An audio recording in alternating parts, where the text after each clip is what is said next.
Across the globe, every pocket of human civilization has tales of terrifying, downright evil creatures in their folklore. We all know the classics like centaurs, banshees, and griffins, but I wanted to dive much deeper into the strange and very imaginative mythologies that exist. Is there any truth to these tales, or are they simply legends made up by our ancestors?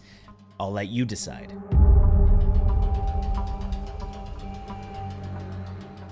The Groot slang.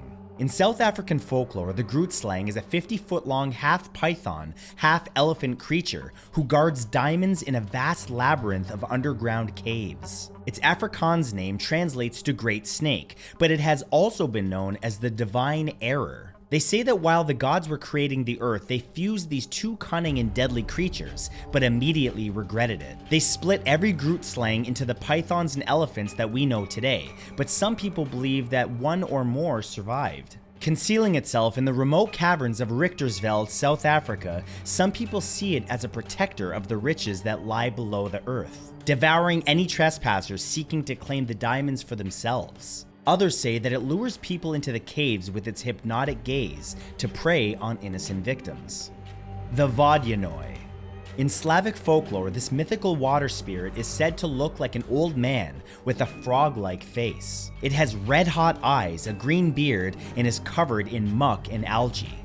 He's often depicted as an evil, vindictive boogeyman who rides around rivers on a log, drowning people who disobey his rules. He controls people's use of lakes and rivers, so anyone who swims at noon after sunset or on a holy day, or anyone who swims without making the sign of the cross, risks a watery fate at the hands of the Vodyanoy. Fishermen and millers have been known to throw gifts in the waters, or even use fish and animals as sacrifices to the Vodyanoy in exchange for safe passage. Some say that he marries the spirits of women who drown, and that his victims become his eternal slaves in his underwater realm. The Soave. In Serbian and Croatian mythology, the Soave is a two-legged creature with the torso of a man, the legs of a horse, and the head of a wolf, with iron teeth and one large eye like a cyclops.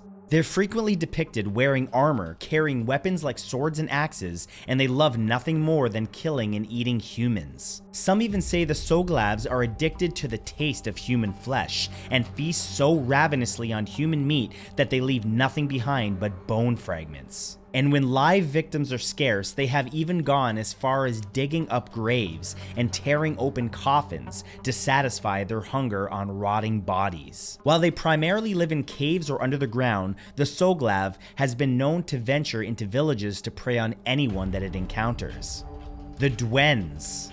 In Trinidad and Tobago, Dwens are faceless, childlike entities with feet turned backwards. They utter a soft, hooting cry, and their playfulness lures living children to wander off into the forest with them. They wear big, floppy straw hats to hide their missing faces, and their backward-facing feet make it difficult to track them in the children that they lead astray. Dwens are believed to be the spirits of children who died before baptism, and since they cannot enter the afterlife, they are left to wander the earth, crying out for their mothers. They're said to be very mischievous, playing pranks on people and stealing food from their gardens. According to the locals, you should never shout a child's name outdoors. If you do, a Dwen might hear the name and return at night to call to the child and lure them away. The Snallygaster. This dragon-like beast became something of a legend among German immigrants in Frederick County, Maryland in the 1730s. They described it as a large half-reptile, half-bird with demonic features and octopus-like tentacles. The earliest stories claim that it swooped down from the sky, snatched up farm animals and children. An actual newspaper article from February 1909 claimed that this winged creature seized a man and drained his entire body of blood before dropping it along a hillside. This article caused panic all over the United States, and people began reporting sightings in West Virginia and New Jersey, as well as Ohio. A Snallygaster is said to have died in Washington County in the mid-1930s. According to the story, it fell into a vat of moonshine and drowned, but agents arrived to cover up any evidence. The Nuckelavee. The Nuckelavee is a demonic sea creature of Scottish and Norse mythology. It's invisible in the water, but when on land, it terrorizes villagers, and it's described as a skinless horse with a skinless human rider fused to it. It has fin-like appendages, a large mouth, and a single giant eye like a red flame. Its human arms are so long that they can reach the ground, and black blood can be seen circulating through its veins. The Nuckelavee is considered a malevolent being who feasts on men, kills livestock with its toxic breath, and is responsible for droughts, crop failures, and even epidemics. The Nuckelavee is considered so demonic that early inhabitants of Scotland's Northern Isles would not even say its name without immediately following it with a prayer. The Jorogumo. In Japanese mythology, the Jorogumo is a Japanese spider demon that transforms from a spider into a beautiful woman to seduce victims to their death. The Jorogumo spider is actually a real spider found in Japan, but legend has it that once it reaches 400 years old, it can shapeshift and develop a taste for human flesh. They are highly intelligent, cunning, and heartless beings who can control other spiders and breathe fire. Its silk webs are so strong that no man could possibly escape. The Jorogumo spider administers a paralyzing venom, and when it's about to eat, it abandons its human form, transforms into a 6-foot-tall spider, and likes to take its time eating men alive. The Shokoy.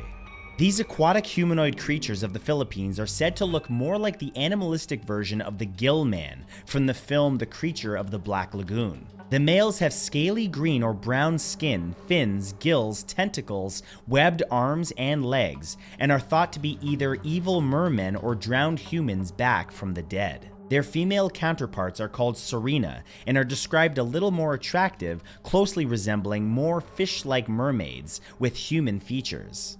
The Shokoy tend to befriend toxic or stinging animals like eels, stingrays, squid, and jellyfish, and they're mostly known for drowning mortals and eating them. Fishermen in the area have reported them trying to sink their ships and having blamed them for poor fishing, missing travelers, and even local sea tragedies. The Ahuizotl. The Ahuizotl is a legendary creature in Aztec mythology. This aquatic dog with spiky fur and a monkey hand in its tail attracts its victims by crying like an abandoned baby, then drags them into the water and eats them. Typically, they live near freshwater lakes and rivers and mainly feasted on fishermen, using the hand on its tail to snatch them from the riverbanks. Some fishermen would offer it a portion of their catch to stop it from sinking their boats or even drowning them. People seem to be split though on the legend of the Ahuizotl. Some say that they were like guardians of the lakes whose purpose was to protect the fish, while others believe that they were sent by the gods to collect the souls of mortals. Most people agree that they only ate people's eyes, teeth, and nails, since bodies were found toothless, with empty eye sockets and mutilated digits. The Draugr. In Scandinavian folktales, the Draugr are resurrected bodies of Viking warriors who roamed the earth looking to satisfy their thirst for flesh and blood. These terrifying zombie-like creatures had deathly black and blue skin. They were incredibly strong, and in some versions of the myth, they had several magical powers like mind reading, shape-shifting, weather control, and the ability to haunt the dreams of the living. Much like modern-day zombies, their only motivation was to kill the living, and the Draugr condition was contagious. Anyone killed by the Draugr would be resurrected as these creatures, and the only way to kill them was to decapitate them or incinerate them and discard their ashes in the sea. In fact, Icelandic people would even tie the toes of the dead together, or even drive needles into the soles of the dead's feet to prevent them from returning as the Draugr. But that's all for this video. If you guys want to help me out, please leave a like on this video and of course a comment below for the algorithm, and make sure to follow me on Twitch. I'm live almost every single day. Link is in the description, and I will see you guys next time.